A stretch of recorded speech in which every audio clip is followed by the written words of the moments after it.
is this year's Philippines Finest sa 100 Sexiest Women of the World in the World 2008. Para siya na ngayon yung sexiest Filipina sa bansa.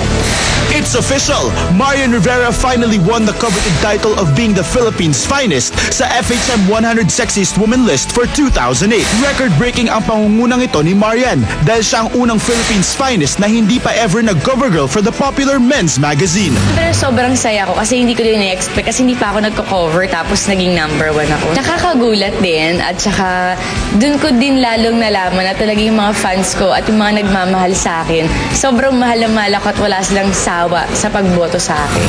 Hindi pa siya nakakapag-post, hindi siya kondisyon para maging nominee ka dun sa 100 Sexiest. Hindi mo kailangan na maging active sa lahat ng events ng FHM, punta ka. Lahat ng gusto nilang i-nominate, wina-welcome. The fact na siguro si Marian, siyang nanguna, no? Isang indikasyon talaga na yung pagbulusok niyang career, no? According sa figures na inilabas sa Philippine Entertainment Portal last Friday, nakakuha si Marian ng 316,135 total text and online votes, giving her a comfortable lead from Katrina Halili's 123,239 votes na pumangalawa naman sa listahan.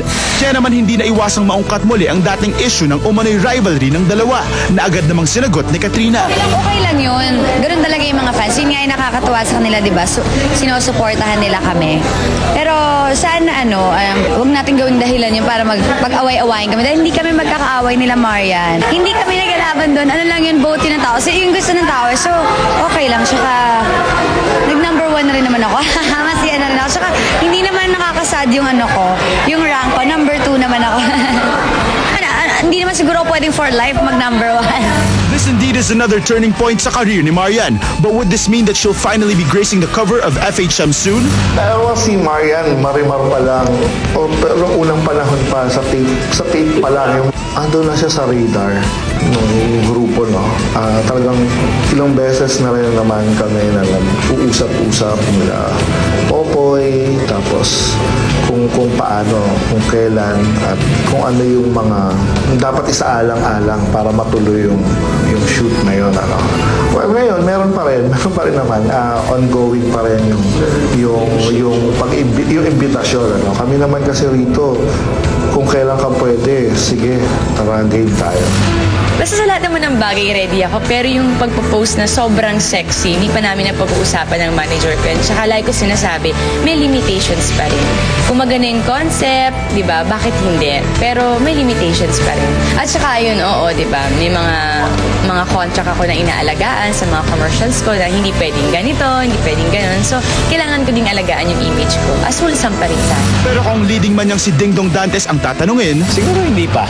Kasi madalas naman natin siya nakikita sa TV. No? Hindi naman, ang pag-post naman, it doesn't mean that you have to prove something. Sa akin lang,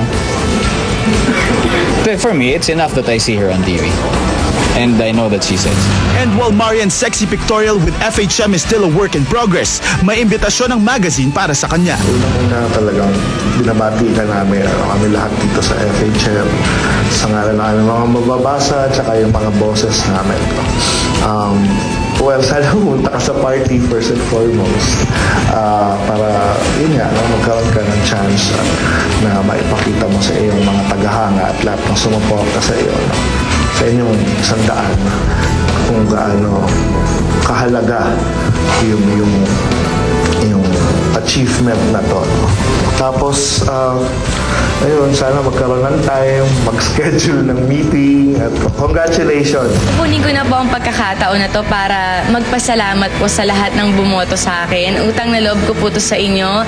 Para po sa akin, kayo po talaga yung tunay na number 1. Salamat po sa pagboto nyo. Kung hindi po dahil sa inyo, wala po ako sa posisyon na to. Kaya maraming salamat po. Sana po huwag po kayo magsawa sa akin. At para sa inyo po lahat ng ginagawa ko. yes!